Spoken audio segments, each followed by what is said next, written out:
How to transfer files from Samsung Galaxy phone to USB flash drive. If you find this video helpful, drop a like and subscribe. But anyways, getting into it, it's very simple to go ahead and do this. And you can do it with any SD card or drive that you have connected to your Android phone. So what you want to do is connect them via a wire. For example, I have mine currently connected via USB-C.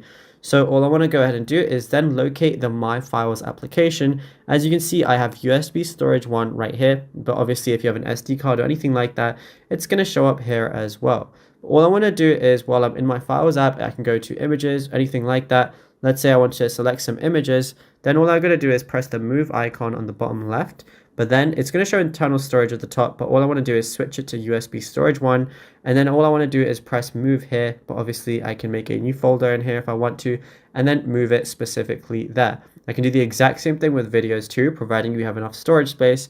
So let's say I want to select a few of these, all I'm going to do is press move again, go to USB storage, and then I can move them here.